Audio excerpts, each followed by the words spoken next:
asked to read a few things. I'm guessing I'm being asked for my ability to read aloud and not for my successful experience in relationships. I'm reading stuff that these guys chose. This first one is on the conduct and procedure of the intimate and personal relationships of the marriage state for the greater spiritual sanctity of this blessed sacrament and the glory of God by Ruth Smithers, beloved wife of Reverend L.D. Smithers, pastor of the Arcadian Methodist Church of the Eastern Region Conference, published in the year of our Lord, 1894, Spiritual Guidance Press, New York City. To the sensitive young woman who has had the benefits of proper upbringing, the wedding day is, ironically, both the happiest and most terrifying day of her life. On the positive side, there is the wedding itself, in which the bride is the central attraction in a beautiful and inspiring ceremony, symbolizing her triumph in securing a male to provide for all her needs.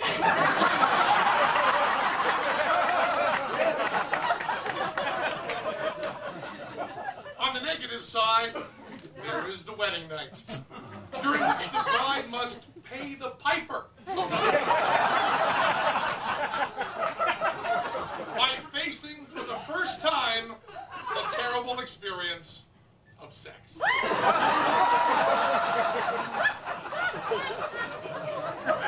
At this point, dear reader, let me concede one shocking truth. Some young women actually anticipate the wedding night ordeal with curiosity and pleasure. Beware such an attitude. A selfish and sensual husband can easily take advantage of such a problem. One cardinal rule of marriage should never be forgotten. Give little, give seldom, and above all, give grudgingly.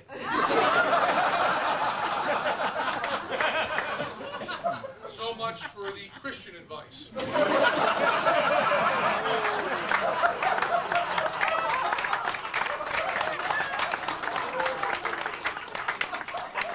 Now, the following is from a 1950s high school textbook preparing young women for the duties of married life. And you have this on your refrigerator, is that right? As inspiration.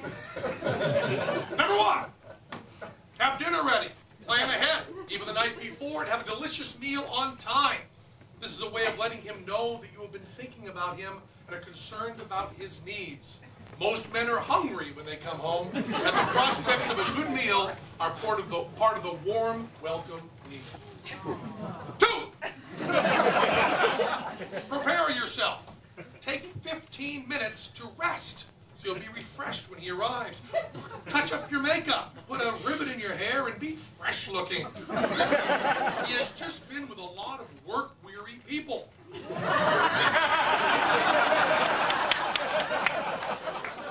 Be a little gay and a little more interesting. His boring day may need a lift. 3,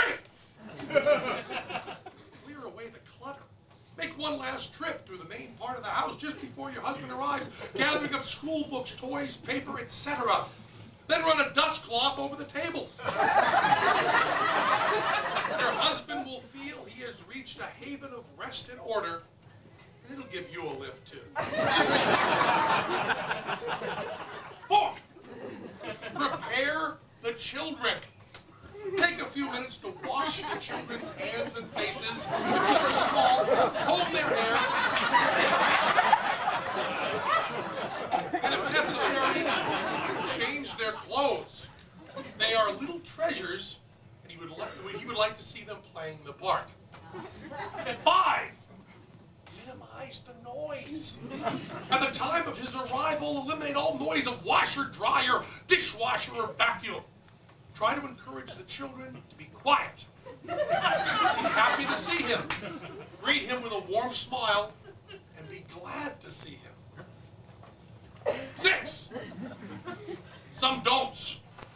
Don't greet him with problems or complaints. Don't complain if he's late for dinner. Count this as minor compared with what he might have gone through that day. We're going to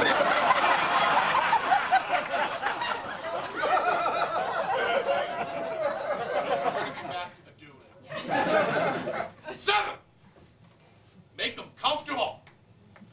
Have him lean back in a comfortable chair or suggest he lie down in the bedroom. Have a cool or warm drink ready for him. Arrange his pillow and offer to take off his shoes. Speak in a low, soft, soothing, and pleasant voice. Allow him to relax and unwind.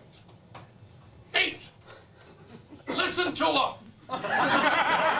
You may have a dozen things to tell him, but the moment of his arrival is not the time. Let him talk. All good advice. Refrigerator. Now there's another one, a good wedding cake. The author is unknown. 4 pounds of love, 1 pound butter of youth, ½ pound of good looks, 1 pound sweet temper, 1 pound of blindness of faults, 1 pound of self-forgetfulness, 1 pound of pounded wit, 1 pound of good humor, 2 tablespoons of sweet argument, 1 pint of rippling laughter, 1 wine glass of common sense, 1 ounce modesty. Put the love, good looks, and sweet temper into a well-furnished house. Beat the butter of youth to a cream and mix well together with the blindness of faults. Stir the pounded wit and good humor into a sweet argument, then add the rippling laughter and common sense. Work the whole thing together till everything is well mixed, and bake gently forever.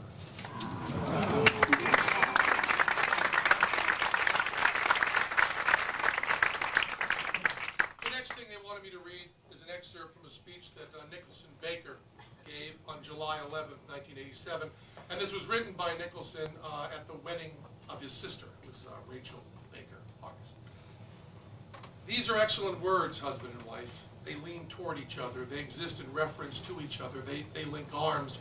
Wife, especially, seems a little druidic and traditional, like life, but with the addition of the womanly W. Husband, despite its traces of Saxon farming methods, makes me think most of hat band. And this seems right. If you imagine a conventional movie image of a man in a 1955 hat with a nice gray hat band, not a mobster hat, just the hat of a good man, a husband. Boyfriends don't wear hats. After my own honeymoon, a year and a half ago, I got a phone message at work. It was the conventional pink "while you were out" message with a little box next to the "please call back" checked. And at the bottom was written, "Your wife called." The secretary who had taken the call was not particularly interested in the fact that I had just gotten married, and yet she was kind enough to apply that word and phrase to me. If it had read, "Your girlfriend called," it would have seemed frivolous and unprofessional. But no, it was my wife, and so it was big league. It had to do with my home and even my hearth, assuming I had a hearth. It was about my whole life, and I, her husband, would call her back. I saved that message because the secretary was pronouncing us husband and wife. The world, whether it cared about our marriage or not, had a slot for us. In a few minutes, the world will have a similar place for these two. And I predict that for them, too, the early moments when the language that people use to talk about them falls suddenly into place, and the old message pads sing in new ways, are going to find some surprisingly fine moments.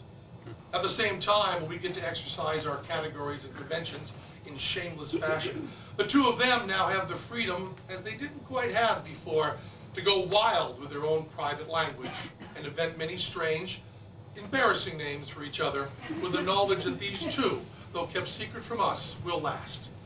They will last their whole lives and evolve just as public speech does. Their lives are being changed forever, and they are being led. And to end this thing, we have a little poem. It's not one of my limericks. I've written 7 about these two.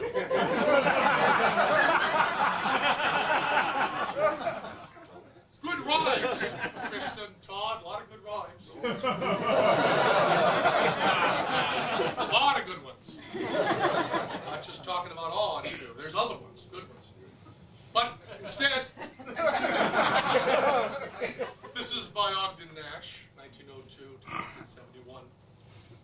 keep your marriage brimming. To keep your marriage brimming with love in the loving cup. Whenever you're wrong, admit it. Whenever you're right, shut up. And now, to really kick it, is the judge. But G, the judgy.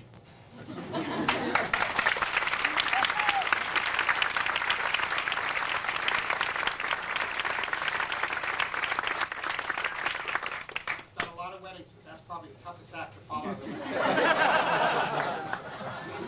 Before I do the ceremony, I'd just like to say that I'm also a magician. Not like these people, but I told God that there's one trick I can do that not one of them can do, and they don't believe me. I can make somebody disappear for 25 years.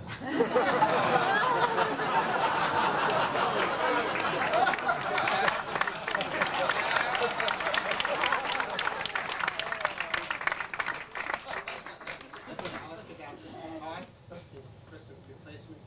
The bond of friendship, trust, and love, which is the basis for the relationship of you, Todd, and you, Krista, is a vital need of all human beings.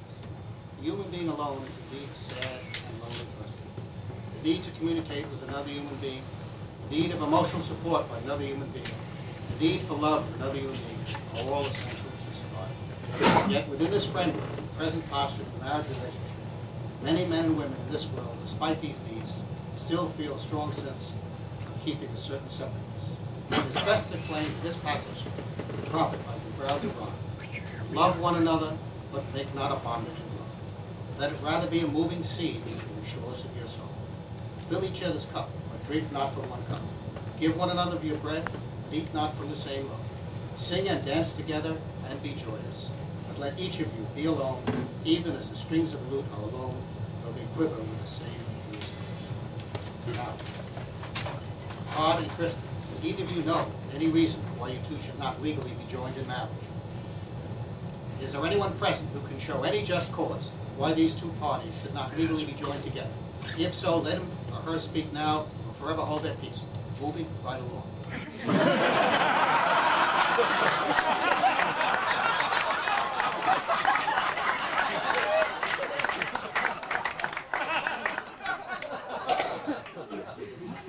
Available Monday nights.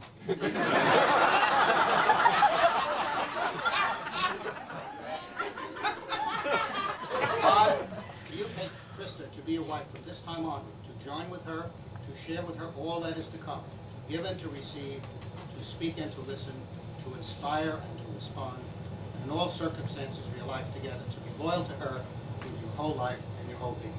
I do. And Krista, do you take Todd to be your husband from this time on, to join with him, to share with him all that is to come, to give and to receive, to speak and to listen, to inspire and to respond, and in all circumstances of your life together, loyal to him with your whole life and with your whole being. Todd, I want you to taste the ring on Krista's finger. The ring. The ring. The ring. The ring.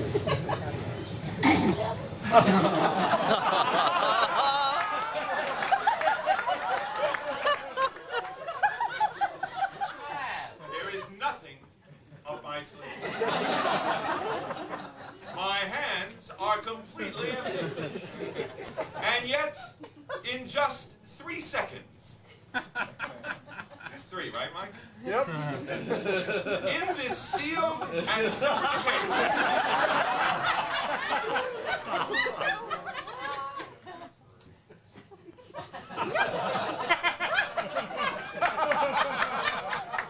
wait for it. Oh, look! A ring! Which I shall remove from the specially gimmicked. It was nothing.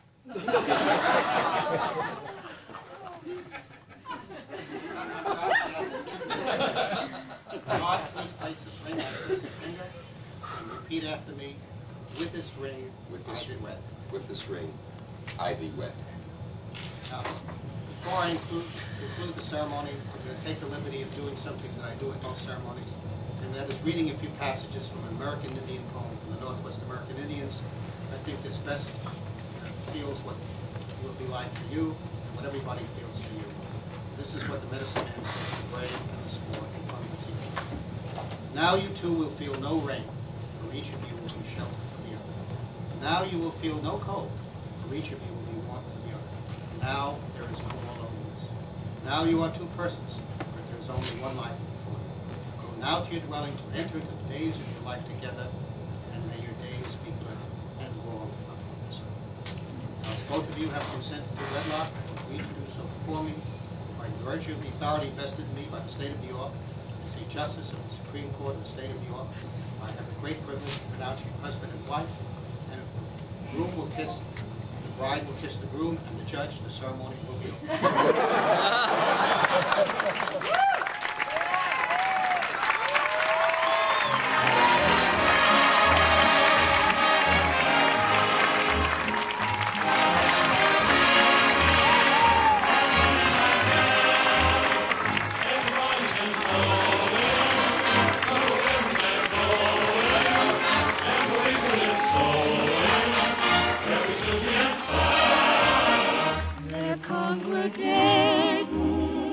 For me and my gal, the parson's waiting for me and my gal, and sometime we're gonna build a little home for 2 or 3 or 4 or more.